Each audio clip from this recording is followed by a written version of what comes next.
السلام علیکم، آپ دیکھ رہے ہیں FCN نیوز۔ بڑھتے ہیں آج کی اہم خبروں کی طرف۔ جلسہ دستار بندی خبر شامل کرتے ہیں وہاڑی سے مدرسہ سعیدیہ رضویہ کنز العلوم 105W وہاڑی کے زیر اہتمام سالانہ عظیم الشان جلسہ فضیلت کا انعقاد کیا گیا، جس کی صدارت محترمہ مدرسہ مولانا مفتی محمد حماد اصغر سعیدی نے کی۔ جلسے کی تقریب میں خصوصی شرکت مناظر اسلام حضرت علامہ مفتی عبدالحمید چشتی آف خانوارہ دیگر علماء کرام نے کی۔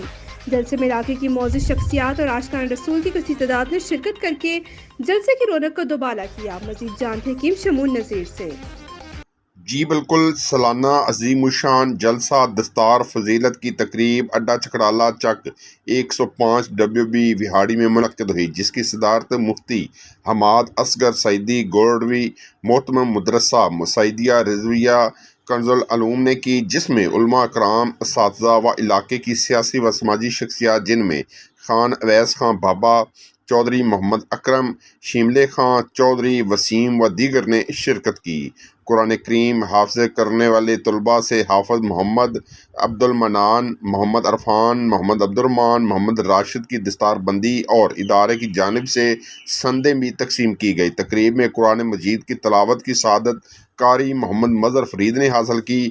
علامہ تنویر الحسن رضوی نے نقابت کے فرائض سر انجام دیے اور خصوصی خطاب مناظر اسلام علامہ مفتی عبدالمجید چشتی نے فضیلت قرآن، عقیدہ توحید، ختم نبوت، انبیاء اکرام کے معجزات، صحابہ کرام کی اسلام کے لیے تبلیغ، اولیاء اکرام کے کرامات پر خصوصی گفتگو کی، جبکہ علامہ الطاف احمد سعیدی، علامہ الطاف حسین چشتی، مفتی ریحان سعیدی و دیگر علماء نے بھی اپنے بیانات میں حافظ قرآن کی شان بارے میں خصوصی گفتگو کی۔ تقریب کے اختتام پر درود و سلام پڑھنے کے بعد مفتی عبدالمجید چشتی نے ملک کی سالمیت، بقا، مدرسہ سعیدیہ رضویہ کنز العلوم کی تعمیر و ترقی کے لیے اجتماع دعا بھی کروائی۔ جی